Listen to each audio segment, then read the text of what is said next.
दोस्तों, आप सभी का संकल्प सक्सेस एकेडमी में बहुत बहुत स्वागत है।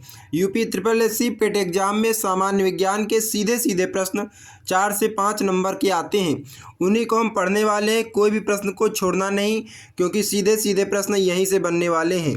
इसलिए वीडियो के अंत तक बने रहें। वीडियो को लाइक कर दें और चैनल को सब्सक्राइब कर लें। शक्ति का मात्रक है हर्ट्ज, वोल्ट, वॉट, न्यूट्रॉन।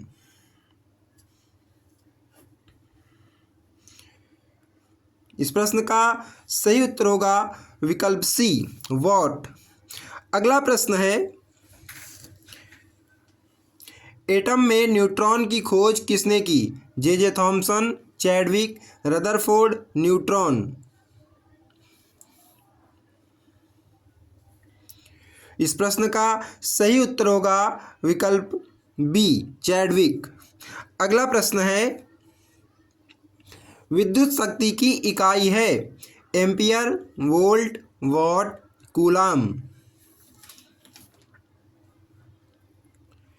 इस प्रश्न का जो सही उत्तर होगा विकल्प डी, विद्युत शक्ति की इकाई कूलाम है। अगला प्रश्न है, मनुष्य के शरीर का सामान्य तापमान है 37 degree Celsius, 98 degree Celsius, 367 kelvin. इनमें से कोई नहीं। इस प्रश्न का सही उत्तर होगा विकल्प ए, 37 डिग्री सेल्सियस। अगला प्रश्न है, रेडियो एक्टिविटी का आविष्कार किया था रदरफोर्ड, बैकुरेल, बोर, मैडम क्यूरी।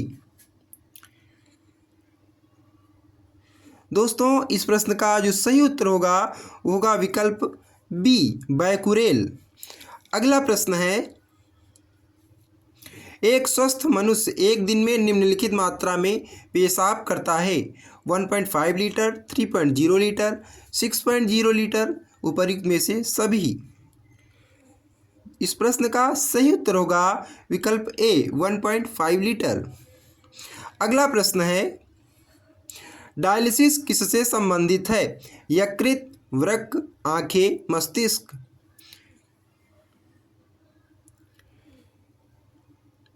इस प्रश्न का सही उत्तर होगा विकल्प बी, वृक्क। अगला प्रश्न है, निम्नलिखित में से कौन अर्धचालक है? एल्यूमिनियम, सिलिकॉन, चांदी। इनमें से कोई नहीं। इसमें टाइपिंग में थोड़ा प्रॉब्लम हो गई है, उस पर आप ध्यान ना दें, वो एल्यूमिनियम लिखा है। इस प्रश्न का सही उत्तर होगा विकल्प बी, सिलिकॉन। अगला प्रश्न है, डेसिबल किसे मापने के लिए प्रयोग में लाया जाता है? खून में हीमोग्लोबिन, पेशाब में शक्कर, वातावरण में ध्वनि, वायु में कण। आप सभी लोग सामान्यतः जानते हैं कि डेसिबल ध्वनि का मात्रक होता है, इसलिए वातावरण में ध्वनि को मापन के लिए डेसिबल प्रयोग में लाया जाता है। अगला प्रश्न है, मनुष्यों के लिए मानक ध्वनि स्तर है 90 डेसिबल, 60 डेसिबल, 100 डेसिबल। इनमें से कोई नहीं। दोस्तों, इस प्रश्न का जो सही उत्तर होगा विकल्प बी, 60 डेसिबल। अगला प्रश्न है, घरेलू ईंधन के रूप में प्रयुक्त एलपीजी में मुख्यतः होती है प्रोपेन, ब्यूटेन, ए व बी दोनों, एथिलीन। इस प्रश्न का सही उत्तर होगा विकल्प सी, प्रोपेन व ब्यूटेन दोनों, अर्थात ए व बी दोनों। अगला प्रश्न है, निम्नलिखित में से किसने गोबर गैस प्रणाली का आविष्कार किया? सीवी रमन, जेसी बोस, सीबी देसाई, एच खुराना। दोस्तों, इस प्रश्न का जो सही उत्तर होगा विकल्प सी, सीबी देसाई। अगला प्रश्न है, निम्न में से किसमें लिंग गुणसूत्र नहीं होते? बंदर, चीता, तितली, छिपकली। दोस्तों, इस प्रश्न का जो सही उत्तर होगा विकल्प डी, छिपकली। अगला प्रश्न है, मानव शरीर में पाए जाने वाले गुणसूत्र जोड़ों की संख्या है 21, 22, 23, 24। इस प्रश्न का जो सही उत्तर होगा विकल्प सी, 23। अगला प्रश्न है, साधारण मानों में गुणसूत्र होते हैं? 36, 46, 56, 26, 23 जोड़ी गुणसूत्र होते हैं, इसलिए गुणसूत्रों की संख्या 46 होगी। सही उत्तर होगा विकल्प बी 46। अगला प्रश्न है,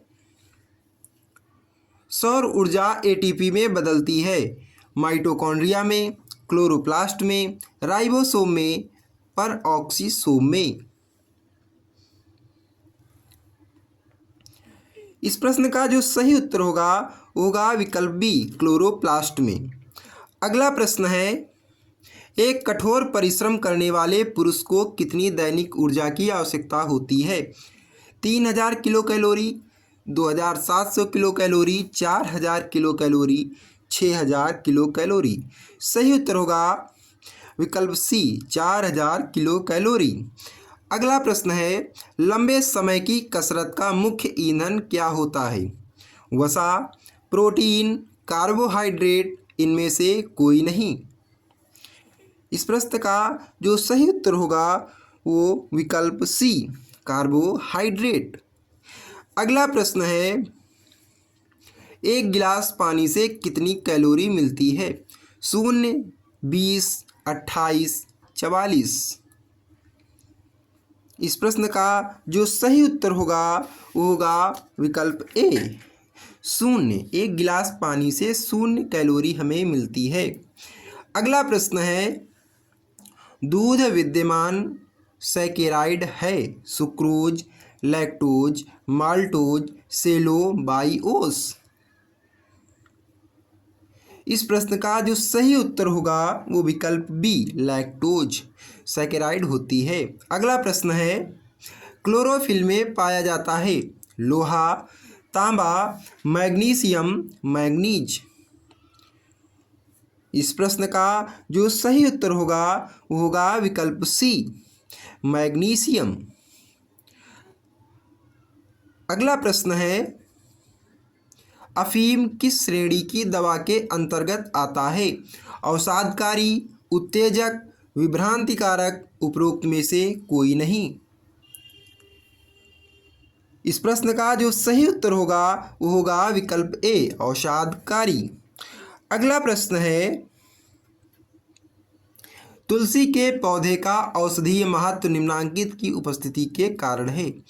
अकार्बनिक अम्ल, कार्बनिक अम्ल, फिनॉल एवं फ्लेवोनाइड, इनमें से कोई नहीं।